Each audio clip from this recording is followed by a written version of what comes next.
Alright, welcome back everyone. This is day 6 for me now out in the real world with the DJI FPV. Today we're flying around Tomato Peak, a stunning location on the edge of Havelock North in Hawke's Bay. It's about a 40-minute drive from the location of my last video in Napier. Tomato Peak has an elevation of 400 metres, which is just over 1,300 feet. In the surrounding area, you're able to see the three main towns in Hawke's Bay, being Napier, Hastings and Havelock North. You're also able to see the river in the valley to the east, which is the Tukituki River.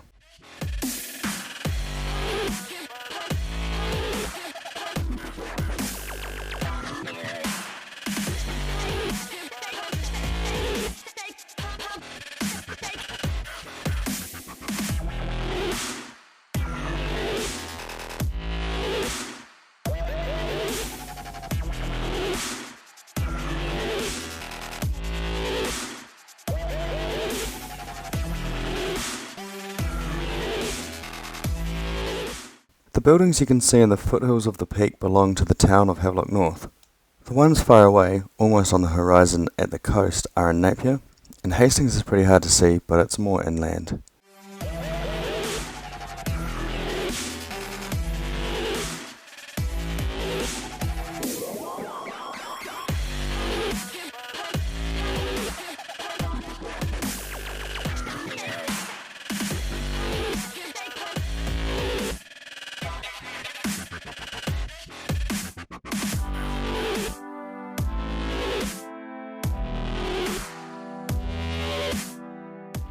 The road to get to the top is quite a fun one to drive up. As you can see, it's quite narrow and windy.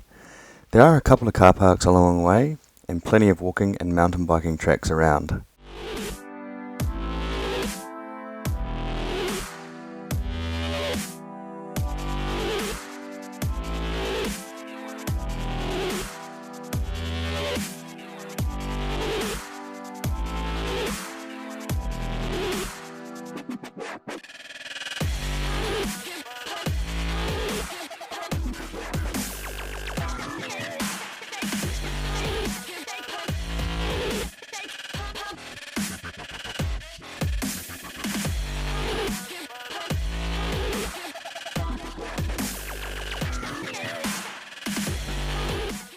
After an initial scouting run at the top, I spot the rest of the family arriving, so I go say hi before heading off to do some more exploring. To fly around Tomato Peak, you need to get permission as it's quite a popular tourist destination, as well as a paragliding area. Luckily, it looks like I picked the perfect day to come out here since the weather wasn't too good to encourage more people to come out, and the conditions weren't suitable for the paragliders, so I ended up having the whole place to myself. The process of getting permission to fly around here was a lot easier than I was expecting. It does say on the website that it requires at least 5 days notice and a bit of an explanation about what you intend on doing, and since I've never really done this before, I wasn't sure what to expect.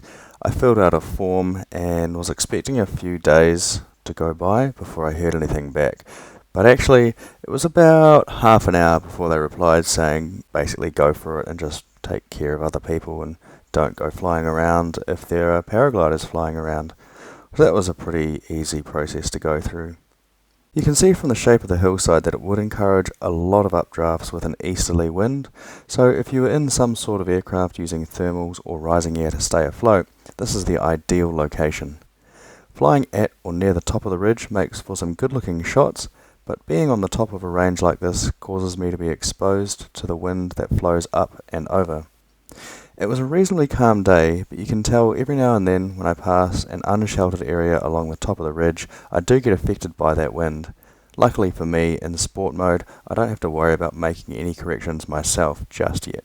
So on the topic of sheltered areas, finally I've found a place that isn't inside controlled airspace, so I'm able to fly above treetop height. I still have a limit which is set up on the drone so I can't accidentally get too high, but the limit is pretty high, so I don't really need to worry about that.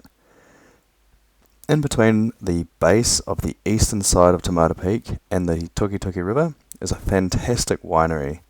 This is the Craggy Range Winery, and it's very flash. I won't get too close to these guys as I don't really want to annoy their customers.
I changed locations from the top of the peak to a car park a little further down the road to be able to fly in some other areas.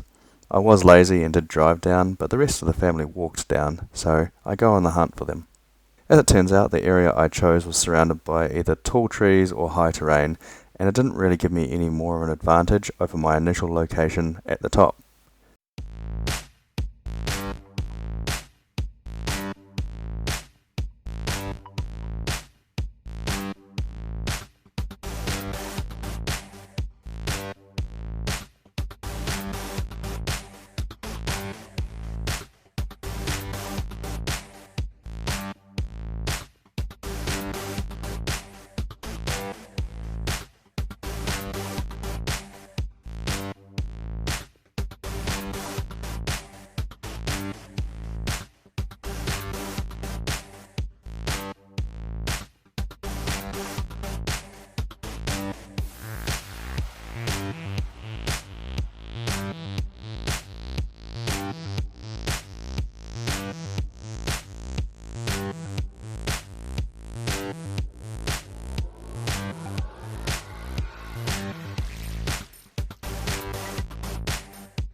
Directly opposite the small car park is the start of one of the mountain bike tracks, and I think this would be a cool area, maybe up this valley or something like that, to make as a base to take off and land from and get some good shots of people coming down the bike track. I had the same issues as before, where I wasn't able to fly across the road since I don't have the required documentation to do that yet, so I had to land, carry the drone across, and launch from the other side. It was a bit tedious, but those are the rules.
Before I headed home, we discovered a small cave. I wanted to see if I was able to get some cool shots flying out of it. I didn't want to fly in anything other than normal mode so that I could keep those protections that it provides, but I knew that since it doesn't have a sensor on the top, I wouldn't be able to just take off from inside the cave, since what I imagine would happen is it would pop up into the air like it normally does on takeoff and enter the hover at around 1 meter, but in this case that would mean it takes off and crashes straight into the roof. So I have a go at slowly flying in and around the cave. Everything was fine, I didn't crash or hit anything, but as you can see it was very dusty inside. I ended up getting some okay footage, as you can see, and I'll edit it to make it look nice for my cinematic video I hope to make in a few days' time. But once I finished flying around, my drone was absolutely covered in dirt and dust. It was all through the air intake and around the motors for the props, as well as around the camera gimbal and battery case. I spent probably the next half an hour to 45 minutes pulling everything apart in my car and cleaning everything with a microfiber cloth, making sure to not leave anything on it. In hindsight, the next time I do something like this, I'll try to maybe wet the ground or something so that the sand or dirt sticks together and doesn't form a fine dust that gets basically everywhere. That's all for me today. This is the roughly edited footage showing more of the drone flying. Like I said before, I hope to do something similar to what I did with the videos around my parents' place at Plum Shed, where I make a full video, then a shorter, more cinematic one that looks good and doesn't have me talking over it. So keep an eye out for that one. Thanks for stopping by, and I'll see you next time.